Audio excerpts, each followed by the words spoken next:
ഇന്നലെ സമ്പന്നനായിരുന്നു ഇന്ന് ദരിദ്രനാണ്. ഇന്നലെ സമ്പന്നനായിരുന്നു ഇന്ന് ദരിദ്രനാണ്.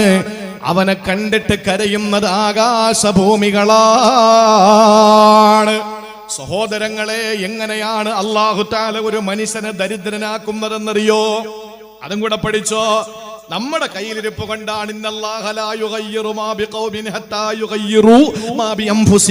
അവനവൻ ചെയ്യുന്ന പ്രശ്നങ്ങളുടെ പേരിലാണ് അല്ലാഹു തആല അവന് പണിഷ്മെന്റ് കൊടുക്കുന്നത്.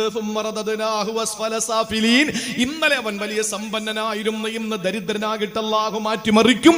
അങ്ങനെ ദരിദ്രനായ മനുഷ്യനെ കണ്ടിട്ട് ആകാശഭൂമികൾ കരയും. ആ കരച്ചിൽ അല്ലാഹുവിന്റെ റസൂൽ പറയുന്നു,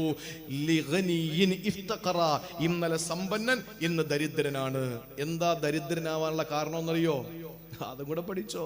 എന്താ ദരിദ്രനാകാനുള്ള കാരണം? ഇന്നലെ സമ്പന്നനായിരുന്നു, ഇന്ന് ദരിദ്രനാകാനുള്ള കാരണം എന്താ? വമൻ അഅറള അൻ ദിക്രി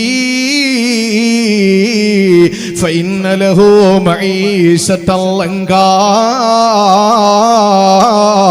വനഹ്ശുറുഹു യൗമൽ ഖിയാമത്തി അഅമാ. വിശുദ്ധ ഖുർആൻ സൂറത്ത് ത്വാഹ 124-ാമത്തെ വചനത്തിലൂടെ അല്ലാഹ് പഠിപ്പിക്കുകയാണ്, വമൻ അഅറള അൻ ദിക്രി ഫഇന്ന ലഹു മഈശതൻ ലങ്കാ. ആര് പടച്ചവന്റെ ദിക്റിൽ നിന്ന് തെറ്റി നടക്കുന്നുണ്ടോ, ആര് അല്ലാഹുവിനെ വിസ്മരിക്കുന്നുണ്ടോ, ഫഇന്ന ലഹു മഈശതൻ ലങ്കാ, അവന്റെ ജീവിതത്തെ അല്ലാഹു തആല ഇടുക്കമാക്കുന്നതാ. മുഫസ്സിരീങ്ങൾ പേജുകൾ മാറ്റി വെച്ചിട്ടുണ്ട് ഇതിനെ വിശദീകരിക്കാൻ. മുഴുവൻ മുഫസ്സിരീങ്ങളും പറയുന്നത് ഖബറിന്റെ ഇടുക്കമാണെന്നാണ്.